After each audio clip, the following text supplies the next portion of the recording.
তো সেই জন্য আল্লাহ তাআলা নবী পাঠাইছেন, যে আল্লাহর পরিবর্তে আল্লাহকে যেহেতু তুমি সরাসরি জিজ্ঞাসা করতে পারো না, নবীকে জিজ্ঞাসা করবা।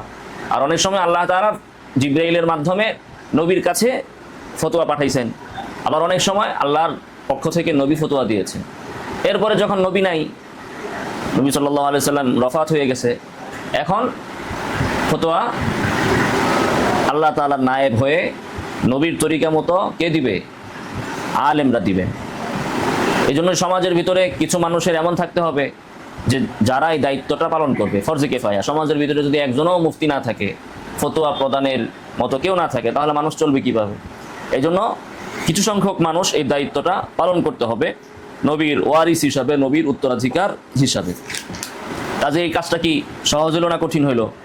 নবীর উত্তরাধিকার হইয়া আল্লাহ তাআলার মর্জি বর্ণনা করতেছে কে? মুফতি। যে হ্যাঁ, আল্লাহ তাআলা এটাকে জায়েজ রাখছেন, আল্লাহ তাআলা এটাকে না জায়েজ রাখছেন। আল্লাহর তরফ থেকে মুফতি বর্ণনা করতেছে, আল্লাহর মতামত এটা মুফতি দিতেছে। তাহলে কাজটা কি খুব সহজ? হ্যাঁ, ওয়ালাকিন্নাহু ফিমা রিদিন লিল খাতারি, এজন্যই এটা অত্যন্ত ঝুঁকির জায়গায় রয়েছে। ওয়ালিহাদা ক্বালু, এজন্যই উলামাগণ বলেছেন আল মুফতি মুওয়াক্কিউন আনিল্লাহি সুবহানাহু ওয়া তাআলা। ঠিক হয়েছে? আল মুফতি মুওয়াক্কিউন আনিল্লাহি সুবহানাহু ওয়া তাআলা। এজন্য আলেমগণ বলেছেন যে ফতোয়া হলো বা মুফতি হলেন আল্লাহ সুবহানাহু ওয়া তাআলার পক্ষ থেকে মুওয়াক্কিয়া। মুওয়াক্কিয়া মানে বুঝেন? তাওকিয়া, স্বাক্ষরকারী। আল্লাহর পক্ষ থেকে কি? স্বাক্ষরকারী। আপনি যে ফতোয়া লিখছেন, এরপরে স্বাক্ষর দিচ্ছেন, এই স্বাক্ষরটা আপনি আল্লাহর তরফ থেকে দিচ্ছেন। আপনি বলতেছেন যে হ্যাঁ, এই ঘটনার বিবরণ অনুযায়ী আপনার স্ত্রী তালাক হয়ে গিয়েছে। তো তার স্ত্রী তালাক হয়েছে কি হয় নাই, এটা আসলে নির্ধারণ কে করবেন? আল্লাহ সুবহানাহু ওয়া তাআলা করবেন, এবং তার তরফ থেকে ওহীপ্রাপ্ত হয়ে নবী করবেন। নবীর অবর্তমানে নবীর তরিকা মোতাবেক এখন মুফতি করতেছে, করে সে স্বাক্ষর দিচ্ছে। এই স্বাক্ষরটা এখানে আল্লাহর থাকার কথা, দিচ্ছে কে? মুফতি। তো এই জন্য উলামাগণ বলেছেন যে আল্লাহর পক্ষ থেকে স্বাক্ষরকারী মুফতি হচ্ছেন আল্লাহর পক্ষ থেকে স্বাক্ষরকারী। ফায়াজিবু আলাল মুফতি আইয়াশউরা বিখুতুরাতি মানসিবিল ইফতা, এজন্যই মুফতিকে ইফতার মানসিবের গুরুত্ব, ঝুঁকি অনুধাবন করতে হবে, যে এটা কতটা ঝুঁকিপূর্ণ, এটা কতটা গুরুত্বপূর্ণ, কতটা সেন্সিটিভ বিষয়, এটা মুফতিকে উপলব্ধি করতে হবে।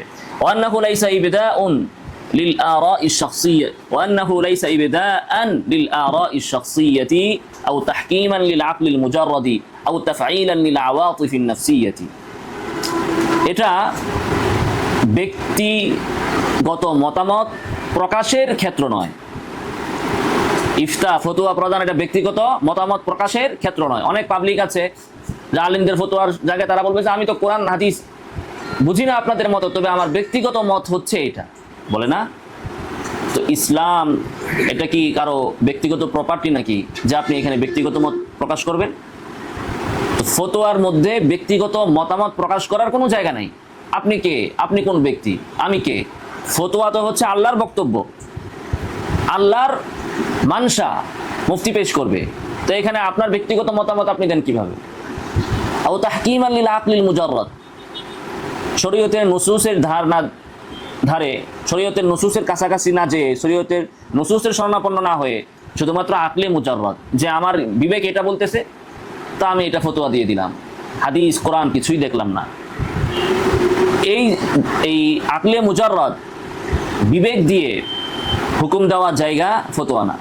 আও তাফঈলান লিল আওয়াতিফিন নাফসিয়্যাতি, অথবা কোনো ব্যক্তিগত আবেগ অনুরাগ প্রকাশেরও জায়গা না। আওয়াতিফে নাফসিয়া, ব্যক্তিগত আবেগ অনুরাগ, যে একজন মানুষ চুরি করছে, তো ওই চোরের প্রতি আপনার ব্যক্তিগত আবেগ চলে আসছে। হ্যাঁ, সূরাতুন নূরের ওদিকে কি আছে? হ্যাঁ, তারপরে ওয়ালা তাখুযকুম বিহিমা রাফাতুন ফি দীনিল্লাহ ইন কুনতুম তুমিনুনা বিল্লাহি ওয়াল ইয়াউমিল আখির। ওয়ালা তাখুযকুম বিহিমা রাফাতুন, যে এক্ষেত্রে যেন তোমাদের তাদের প্রতি কোনো দয়া অনুকম্পা চলে না আসে আল্লাহর দ্বীনের ব্যাপারে, যদি আল্লাহ এবং তার রাসূলের প্রতি তোমরা বিশ্বাস রাখো। তো শরীয়তের হুদুদ আপনি প্রয়োগ করবেন, চোরের হাত কাটবেন, তারপরে যে হত্যা করেছে আপনি তাকে কিসাস দিবেন, এই সকল ক্ষেত্রে কিসাস তো রাষ্ট্র দিবে, কিন্তু ফতোয়া দেওয়ার ক্ষেত্রে মুফতির যেন এখানে ব্যক্তিগত আবেগ অনুরাগ কাজ না করে, এই বিষয়ে খেয়াল রাখতে হবে। অথবা আপনার সমাজে অনেক মানুষ আছে যে কি তারা বিভিন্ন বেদাত করতেছে, কেন? ওই যে কোরআনে নাই, হাদিসে নাই, কিন্তু আকলে মুজাররাদ এবং আওয়াতিফে নাফসিয়া, যে নবীর জন্মদিনে আমি একটু খুশি ঈদ উদযাপন করব না, নবীর জন্মদিনে যদি আমি খুশি না হই তাহলে আর কার জন্মদিনে আমি খুশি উদযাপন করব? তো কিসের ভিত্তিতে সে করলো এটা? শরীয়তের কোনো নস নাই, কোরআনের কোনো আয়াত নাই, কোনো রাসূলের হাদিস নাই, সাহাবীদের কোনো আমল নাই। কিসের ভিত্তিতে? আকলে মুজাররাদ। যে বর্তমানে খ্রিস্টানরা ঈসা আলাইহিস সালামের জন্মদিন উদযাপন করে, এরপরে মানুষ তার সন্তানের জন্মদিন উদযাপন করছে বর্তমানে, যেগুলো সাহাবীদের যুগে ছিল না। তো সেই সংস্কৃতি থেকে প্রভাবিত হয়ে এখন আকলে মুজাররদের ভিত্তিতে ফতোয়া দিয়ে দিচ্ছে, এবং আওয়াতিফে নফসিয়া, নিজের একটা আবেগ, যে মিল্লাত পড়লে, বেদাতি কোনো কাজ করলে আমার ভালো লাগে, মন ভালো লাগছে, এটাই হচ্ছে কি এটা বৈধ হওয়ার দলিল। যে দাঁড়ায় দাঁড়ায় যদি আমি ইয়া নবী সালামু আলাইকা পড়ি, তাহলে সেখানে আমার যে জুস আছে অন্য কোনো জায়গায় আমার এই জুস আসে না। অথবা কারো মন চাইছে সে লাফায়া ফালায়া জিকির করতেছে, কেন? যে এইভাবে জিকির করলে তার মজা লাগতেছে। তো এগুলো সব হচ্ছে শরীয়তের অনুসরণ না। কিসের অনুসরণ? আওয়াতিফে নফসিয়া, নিজের আবেগ, যে লাফালাফি করে জিকির করলে আমার ভালো লাগে, এই জন্য আমি এটা করব।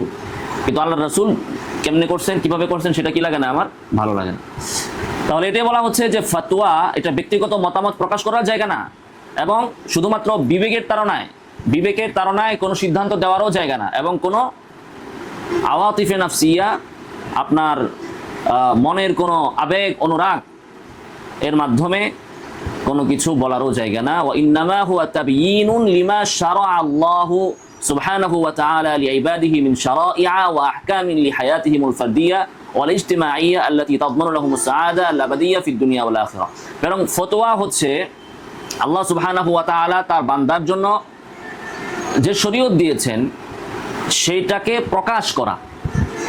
এটা আমার সিদ্ধান্ত, আমার ব্যক্তিগত আবেগ অনুরাগ কিংবা আমার বিবেক প্রকাশের জায়গা না, বরং এটা কি আল্লাহর শরীয়ত প্রকাশের জায়গা, আল্লাহর শরীয়তটাকে মানুষের সামনে উপস্থাপনের ক্ষেত্র, ঠিক না? এজন্য মুফতির ফতোয়া দিতে, মুফতির কোনো বাহাদুরিও নাই, কোনো ভয়ও নাই, ঠিক না? মুফতির কাছে ফতোয়া চাইল যে শহীদ মিনারে শহীদ বুদ্ধিজীবীদের প্রতি এভাবে কি করা, ফুল দিয়ে শ্রদ্ধা জানানো জায়েজ কিনা? তো মুফতি কি বলবে? না, জায়েজ নাই। যদি বলে যে হ্যাঁ তুমি এই এত বড় ফতোয়া দিলা, তুমি রাজাকার, তুমি বাংলাদেশের শহীদদের প্রতি কি শ্রদ্ধাশীল না? ভাই আমি তো আমার মতামত দিই নাই, মতামত দিছি কার? শরীয়তের মতামত দিছি। দোষ যদি তোমার মনে হয় তো শরীয়তের জায়গা দোষ ধরো। মুফতি তো নিজের কথা বলে না, মুফতি কার কথা বলে? শরীয়তের কথা বলে। তাবয়ীনুন লিমা শারা'a আল্লাহু সুবহানাহু ওয়া তাআলা, আল্লাহর শরীয়ত সে মানুষের সামনে উপস্থাপন করবে। যে শরীয়ত আল্লাহ তাআলা তার বান্দাদেরকে দিয়েছেন, বান্দার ব্যক্তিক জীবন, সামাজিক জীবন, যাবতীয় বিষয় সম্পর্কে, যেটা বান্দার দুনিয়া এবং আখিরাতের স্থায়ী সৌভাগ্যের গ্যারান্টি দেয়। وكفى لخطورة هذا المنصب ومهابته أنه نيابة عن الله عز وجل صلى الله عليه وسلم في بيان تلك الأحكام। হ্যাঁ, যে কথাটা আমরা বলছিলাম যে ফতোয়ার এই মানসিব, মুফতির এই পদ, এটার ঝুঁকি এবং এটার গুরুত্ব বোঝানোর জন্য এতটুকুই যথেষ্ট যে এটা হচ্ছে ইফতা বা ফতোয়া প্রদানটা হচ্ছে নিয়াবাতুন আনিল্লাহি আযজা ওয়া জাল, আল্লাহর পক্ষ থেকে প্রতিনিধিত্ব। কি? আল্লাহর পক্ষ থেকে প্রতিনিধিত্ব। যে মুফতি আল্লাহর তরফ থেকে কি করতেছে? প্রতিনিধি, আল্লাহর প্রতিনিধিত্ব করতেছে বান্দার মাঝে। কি বিষয়ে? ফি বায়ানি তিলকাল আহকাম, ওই বিধান বর্ণনা করার ক্ষেত্রে, ওই বিধানটা বর্ণনা করার ক্ষেত্রে, যেটা আমরা আগেও বলেছি যে বিধানটা মূলত আল্লাহর, বান্দা জিজ্ঞাসা করবে কাকে? আল্লাহকে। কিন্তু যেহেতু সে আল্লাহকে জিজ্ঞাসা করতে পারে না, সেজন্য সে আলেমকে জিজ্ঞাসা করে, আর আলেম আল্লাহর কোরআন এবং তার রাসূলের হাদিস মোতাবেক এখানে আল্লাহর প্রতিনিধি হয়ে সে বিধানটা সে বর্ণনা করে দেয় যে আমি এইভাবে নামাজ পড়ছি, নামাজ হয়েছে কিনা। তো নামাজ হয়েছে কি হয় নাই সেটা আমার কোনো বিষয়। আল্লাহ তাআলা তার নামাজ কবুল করবে কি করবে না সেটা তো আল্লাহর বিষয়। তো বান্দা আল্লাহকে জিজ্ঞাসা করবে যে আল্লাহ আমি এভাবে নামাজ পড়ছি, আপনি কি কবুল করছেন নাকি করেননি? এটা কি আপনার কাছে গ্রহণযোগ্য হয়েছে, অ্যাকসেপ্ট হয়েছে নাকি হয় নাই? বান্দা কাকে জিজ্ঞাসা করবে? আল্লাহকে। যে জিজ্ঞাসা তো সে করতে পারে না, আল্লাহ পর্যন্ত সে পৌঁছতে পারে না, ফলে সে আলেমকে জিজ্ঞাসা করে। তখন আলেম আল্লাহ এবং তার রাসূলের দিক নির্দেশনা মোতাবেক বলেন যে হ্যাঁ আপনার নামাজ হয়ে গেছে। আসলে নামাজ হয়েছে এটা বলার আমি কে? অনেক মানুষ প্রশ্ন করে না যে কে মুসলমান, কাদিয়ানিরা কাফের নাকি মুসলমান, এটা বলার তুমি কে? কে জান্নাতে যাবে, কে জাহান্নামে যাবে, তারপরে কে মুরতাদ, কে নাস্তিক, এটা বলার মোল্লারা কে? আল্লাহ জানে কে ইমানদার, কে কাদিয়ানি, কাদিয়ানি জান্নাতে যাবে না শিয়ারা জান্নাতে যাবে না কারা জান্নাতে যাবে, এটা কে জানে? আল্লাহ জানে। তো মোল্লারা কেন ওইসব বিষয়ে কথা বলে? বলে না। তো কিভাবে আলেমরা কিভাবে বলেন? নিয়াবাতুন আনিল্লাহি সুবহানাহু ওয়া তাআলা। কোন কাজটা করলে মানুষ কাফের হয়ে যাবে, কোন কাজটা করলে মানুষ নাস্তিক হয়ে যাবে, এটা তো আমার বলার বিষয় না। আপনি মূর্তিকে সেজদা দিবেন না চন্দ্রকে সেজদা দিবেন, এটা তো আমার বলার বিষয় না। বিষয় কার? যিনি সৃষ্টি করেছেন, খালেক তার। কিন্তু তিনি তো সরাসরি মানুষের সাথে কথা বলেন না, কাজেই তিনি তার শরীয়ত, তার মতামত এটা কোরআন এবং হাদিসে দিয়ে দিয়েছেন। এখন আলেম আল্লাহর পক্ষ থেকে প্রতিনিধি হয়ে বলবেন যে হ্যাঁ এই কাজ করার দ্বারা একজন মুমিন সেই ঈমান থেকে খারেজ হয়ে গেছে। তো এটাই বলা হচ্ছে যে এটা আল্লাহ সুবহানাহু ওয়া তাআলার পক্ষ থেকে ওই বিধান বর্ণনা করার ক্ষেত্রে তিনি নায়েব, প্রতিনিধি। ওয়া তাওকিউন আন রাব্বিস সামাওয়াতি ওয়াল আরদি ওয়া রাব্বিল আলামিন, এবং এটা স্বাক্ষর করা কার পক্ষ থেকে? সমস্ত আসমানের যিনি রব, জমিনের যিনি রব এবং সমস্ত আলমের যিনি রব, তার পক্ষ থেকে স্বাক্ষর করা। ফতোয়া দেওয়া মানে হচ্ছে তার পক্ষ থেকে স্বাক্ষর করা, যেমনটি ইমাম নবী রাহিমাহুল্লাহ এবং ইবনুল কাইয়িম রাহিমাহুল্লাহ বলেছেন। ইবনুল কাইয়িম এক্ষেত্রে বলেন যে ওয়াইদা কানা মানসিবুত তাওকিই আনিল মুলুকি বিল মাহাল্লিল্লাযী লা ইউনকারু ফাদলুহু ওয়া লা ইউজহালু কদরুহু। উনি বলতেছেন যে একটু চিন্তা করে দেখুন, যখন বাদশাদের পক্ষ থেকে স্বাক্ষর করার পথ এটা কতটা ফজিলতপূর্ণ যা অস্বীকার করা যায় না এবং যার মর্যাদাকে কখনো ভুলে থাকা যায় না। যে ব্যক্তি ধরেন প্রধানমন্ত্রীর পক্ষ থেকে কি করেন? অনুমোদন দেন, স্বাক্ষর করেন। প্রধানমন্ত্রীর পক্ষ থেকে তিনি নায়েব হয়ে স্বাক্ষর দিচ্ছেন, প্রধানমন্ত্রীর পক্ষে অমুক সচিব।